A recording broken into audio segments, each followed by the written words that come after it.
कर्मयोग की चर्चा चल रही है। भगवान श्री कृष्ण तो चौथे अध्याय की आज समाप्ति करते हैं, पर हम तो कर्मयोग की इस चर्चा जो कुछ दिनों से चल रही थी उसी को आगे जारी रखते हैं। संभवतः कल भी वही चर्चा जारी रहेगी। भगवान ने चौथे अध्याय में भी कर्मयोग को छोड़ा नहीं है। अभी कर्म को पकड़े हुए हैं तो हम कैसे कर्म को छोड़ दें। कर्मयोग के अंतर्गत देवियों अच्छी ने सज्जनों कल उस परसों देखा था किस प्रकार भाव के परिवर्तन से कर्म बंधन का कारण न रह के तो मुक्ति का साधन बन जाता है, मात्र भाव के परिवर्तन से। कुछ एक दृष्टांतों के माध्यम से आप जी ने देखा था कि कोई कर्म से बच तो नहीं सकता, हर एक को कर्म करना ही पड़ता है, करना ही चाहिए। भगवान श्री इस क्रिया को, इस कर्म को कर्मयोग बनाने की युक्ति पार्थ को समझा रहे हैं। संसार में काम करो, पारिवारिक कर्तव्य निभाओ, सामाजिक कर्तव्य निभाओ, सारे के सारे कर्तव्य निभाओ, लेकिन भीतर से परमात्मा के साथ जुड़े रहो। जैसे घर में काम करने वाली आया, घर में काम करने वाला नौकर काम तो यही कर रहा है। आपको लगता है देखो मेरे बच्चे से, इसका बच्चा ना होने के बावजूद भी मेरे बच्चे से कितना प्यार है, लेकिन नहीं, वह तो मात्र आया, कर्तव्य निभा रही है, इस बच्चे के माध्यम से अपने बच्चे को याद कर रही है। उसकी याद, उसकी तार उस अपने बच्चे के साथ जुड़ी हुई है। भगवान श्री समझाते हैं जिस प्रकार वह आया या घर की नौकरानी यहां काम करती हुई अपनी तार को अपने परिवार के साथ जोड़ी है, यदि इसी प्रकार से एक साधक, एक कर्मयोगी संसार में रहता हुआ, कर्म करता हुआ परमात्मा के साथ अपनी तार को जोड़ के रखता है तो वह कर्मयोगी ही जानने योग्य है। एक डॉक्टरानी, यदि डॉक्टर किसी नर्सिंग होम में काम करती है या हॉस्पिटल में काम करती है, 10 साल के बाद आज किसी के घर पुत्र पैदा हुआ है, सूचना देती है। डिलीवरी के बाद बाहर माता पिता इंतजार कर रहे हैं, परिवार के सब इंतजार कर रहे हैं। आके सूचना देती है, बहुत बहुत बधाई, पुत्र रत्न की प्राप्ति हुई है। सूचना जाती है, घर तक सूचना जाती है, बाजे बजते हैं, लड्डू बटने शुरू हो जाते हैं, मिठाई बटनी शुरू हो जाती है। अभी अस्पताल से छुट्टी नहीं हुई, अस्पताल में रखा हुआ है, बच्चे की देखभाल हो रही है, बच्चे की मां की देखभाल हो रही है। 2 दिन के बाद, 3 दिन के बाद वह पुत्र मर जाता है। डॉक्टरानी बाहर आके क्या कहती है, मात्र इतना ही ना, क्षमा करना, बहुत कोशिश के बावजूद भी हम आपके बच्चे को बचा नहीं सके। एक सफेद से कपड़े में लपेट देती है और कहती है मेहरबानी करके अपने बच्चे को अब ले जाइएगा, किसी अगले पेशेंट ने आना है। अपना कर्तव्य निभा रही है, उसे आपसे कोई आसक्ति नहीं है, आपसे कोई लगाव नहीं है। उसे लगाव तो उसका घर बैठा हुआ है। यदि वह लेडी डॉक्टर घर में भी वैसा ही कर्म करती है जैसा यहां कर रही है तो वह कर्मयोगिनी ही कहलाने योग्य है। लेकिन हम अक्सर घरों में जाके तो फेल हो जाते हैं। मेरा घर, मेरा सब कुछ, ये मेरा मेरा मेरा, मैं वहां घर जाके शुरू हो जाता है। यहां तो आप बैंक की नौकरी करते हैं, अस्पताल की नौकरी करते हैं, और घरों में जाके ऐसा जो है वह नहीं हो पाता। परमात्मा के लिए कर्म चर्चा चली थी, यहां समाप्त हुई थी कि परमात्मा के लिए कर्म यदि व्यक्ति करना शुरू कर देता है, करता है, तो वह कर्म कर्मयोग बन जाते हैं। ये क्या है? परमात्मा के लिए कर्म करना क्या करना है? एक नाथ जी महाराज, एक संत, आज किसी नाई की दुकान पर गए हैं, छोटी छोटी बातों से हर कोई सीखता है। जिसने अपने सीखने के द्वार ही बंद कर दिए हैं वह साधक तो नहीं हो सकता। साधक अपने सारे के सारे सीखने के द्वार खुले रखता है। जहां से भी उसे कुछ सीखने को मिलता है वह सीखता है। वह कहता है ये संसार बहुत बड़ा विश्वविद्यालय है, यहां व्यक्ति हर दूसरे बंदे से सीखता है, हर कोई सिखाने वाला है। बस सिर्फ आपके सीखने के द्वार खुले होने चाहिए। कोई परिस्थिति, कोई घटना, हर कोई कुछ सिखा के ही परमात्मा वह आपके सामने प्रस्तुत करता है। अरे सीखो, अपनी बुद्धि को ठीक करो, इस सिखाने के लिए मैं ये चीज प्रस्तुत कर रहा हूं। आप रोते हैं, धोते हैं तो वह परमात्मा को दुख देता है। कैसे व्यक्ति हैं, मैंने ये घटना प्रस्तुत करी है कि इससे कुछ सीखने को, इसकी मति ठीक हो कि आगे से ऐसी गलती नहीं करनी है, ये कुछ नहीं करना है, ऐसा कुछ करना चाहिए। मैं सीखने के लिए कुछ घटना प्रस्तुत करी है। एक नाथ जी महाराज नाई की दुकान पर गए हैं, जाके कहते हैं भैया परमात्मा के लिए मेरी कटिंग कर दो। बहुत से लोग बैठे हुए थे। नाई ने सबको हाथ जोड़ के कहा, ग्राहक और भी बैठे हुए थे, कटिंग करवाने वाले, कोई शेव करवाने वाले बैठे हुए थे वहां पर। उनको कहा माफ करना भाइयों, पहले परमात्मा का काम, बाद में आपकी बारी। इनको आउट ऑफ टर्न, मैं पहले कटिंग इनकी करूंगा।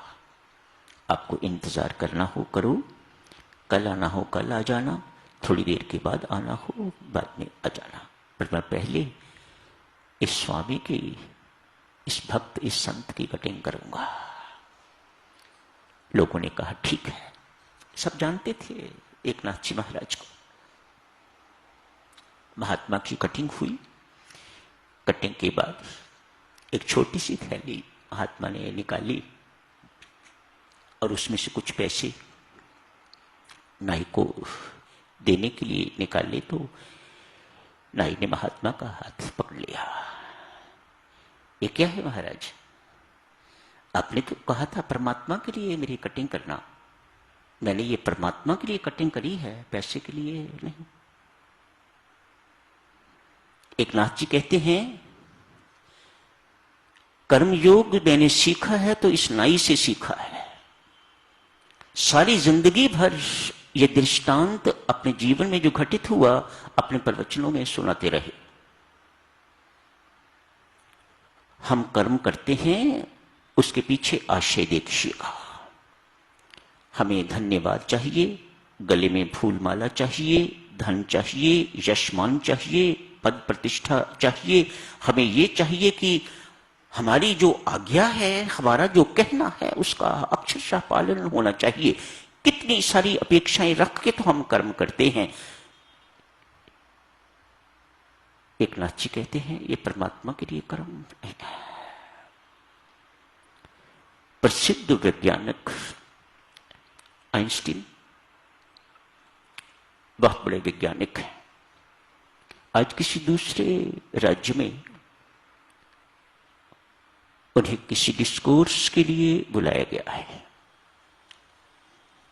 बड़े बड़े विद्वान इकट्ठे हुए हैं, राजनेता इकट्ठे हैं, अन्य वैज्ञानिक जूनियर सीनियर बहुत इकट्ठे हैं।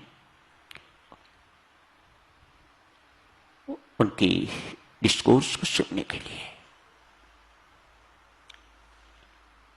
प्रस्तुत किया है।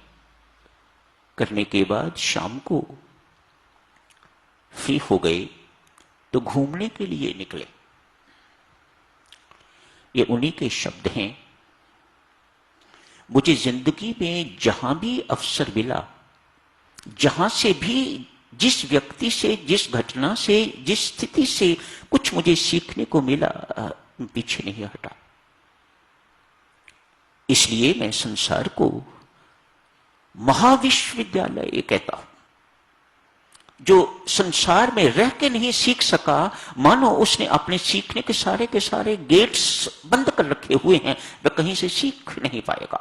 ये परमेश्वर ने इतना महान विश्वविद्यालय हमारे लिए बनाया हुआ है सीखने के लिए, जो यहां रह के नहीं सीख सका वह कहीं से भी नहीं सीख सकेगा। उसे कोई गुरु नहीं सिखा सकेगा, उसे ब्रह्मा तक भी नहीं सिखा सकेंगे, कोई भी नहीं सिखा सकेगा उसे। ये संसार चलता फिरता हर जगह विस्तृत विश्वविद्यालय है, जहां हर व्यक्ति हर घटना आपको सिखाने के लिए तत्पर है, तैयार है। एक कुम्हार देखा, बहुत सुंदर सुंदर चीजें बना रहा है। महान वैज्ञानिक आइंस्टीन वहां खड़े हो गए, उसकी रचनाएं देख रहे हैं। उन रचनाओं को देख देख के कहीं मटका बना रहा है, कहीं मटकी बना रहे हैं, कहीं सुराई बना रहे हैं, कहीं को खिलौना बना रहे हैं, कहीं कुछ बना रहे हैं, और बना बना के धागे से काट काट के तो उसे पास रखते जा रहे हैं सुखाने के लिए। वैज्ञानिक को परमात्मा की याद आ रही है, उस रचयिता की याद आ रही है। लगता है उस रचयिता ने हमारी रचना भी इसी प्रकार से की होगी। वाह वैज्ञानिक! कुम्हार की रचनाएं देख देख के तो वैज्ञानिक को परमात्मा की याद, उस रचयिता की, उस महान रचयिता की याद आ रही है। हम खिलौनों की रचना भी परमात्मा ने इसी प्रकार से की होगी। बहुत प्रसन्न, बहुत भीतर ही भीतर उस कुम्हार की प्रशंसा कर रहे हैं। भाई कितना कौशल है तेरे पास, कितने निपुण हो तुम अपने काम में। रहा न गया, कहा भैया परमात्मा के लिए ये जो पात्र आप बना रहे हो, एक पात्र मुझे भी दोगे? जरूर। परमात्मा का नाम सुन के तो कुम्हार गदगद हुआ है। परमात्मा के लिए इसलिए अपनी बेस्ट चीज बनाई हुई चुनी, सुंदर ढंग से उसे पैक किया। पैक करके तो इनको प्रस्तुत की, लीजिए महाराज मेरी ओर से तुच्छ भेंट स्वीकार कीजिएगा। कहते हैं एक नाथ जी की तरह आइंस्टीन ने भी अपनी जेब से पर्स निकाला, पैसे देने के लिए कुम्हार ने भी हाथ पकड़ लिया। साहब गरीब जरूर, लेकिन इतना भी गरीब नहीं है कि मैं कि परमात्मा को कुछ नहीं दे सकता। आपने कहा था परमात्मा के लिए मुझे एक पात्र दे दो। मैंने पैसे के लिए नहीं दिया, मैंने आपको नहीं दिया, आपके लिए नहीं दिया। आपने कहा था परमात्मा के लिए मुझे एक पात्र दे दो। मैंने अति सुंदर पात्र आपकी सेवा में भेंट किया है, पैसे के लिए नहीं, आपके लिए नहीं, परमात्मा के लिए। परमात्मा के लिए कर्म, जहां और कुछ नहीं चाहिए देवियों सज्जन, वह कर्म परमात्मा का कर्म, वह कर्म परमात्मा के लिए कर्म। चौथे अध्याय में भगवान श्री समझाते हैं कर्म की गति बड़ी निराली है। बुद्धिजीवी प्रायः इसकी उधेड़ बुन में फंसे रहते हैं। बुद्धिजीवी जो हुए, इंटेलेक्चुअल्स जो हुए, उन्हें अपनी बुद्धि को 2-3 मल्टीपल बनाना आता है। उनकी बुद्धि अपनों के लिए और है, दूसरों के लिए और है। उनका रूप अपने पुत्र अपनी पुत्रियों के लिए और है, अपनी सास ससुर के लिए बिल्कुल भिन्न है। दुकान पर बैठते हैं तो ग्राहकों के लिए और है, ऑफिस में जाते हैं तो ऑफिस में काम करने वाली महिलाओं से व्यवहार और है, उनकी पिक्चर वहां बदल जाती है उनका आकार वहां बदल जाता है। घर की पत्नी के सामने बिल्कुल और तरह का आकार है।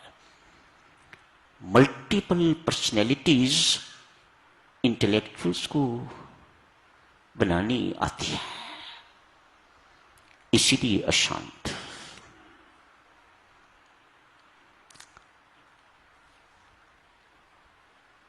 इसीलिए अशांत, इसीलिए कला, इसलिए घर घर के झगड़े, भीतर भी इसलिए महाभारत का युद्ध होता रहता है। सत्य और असत्य विचारों का युद्ध, धर्म और अधर्म का युद्ध भीतर ही भीतर चलता रहता है। फिर भीतर ही भीतर चलता रहता है तो बाहर भी यही हालत है। पुत्र पुत्री तो आपको दिखाई देते हैं, इनके प्रति जो मेरा कर्तव्य है वह मुझे निभाना चाहिए। सास ससुर के प्रति जो कर्तव्य है वह आपको बोझ महसूस होता है। तो ये देवियों सज्जनों, हमारी पर्सनैलिटी का दोष है, हमारी बुद्धि का दोष है, ये कर्मयोग नहीं। कल जारी रखेंगे इस चर्चा को। आज यहीं समाप्त करने की इजाजत दीजिएगा। धन्यवाद।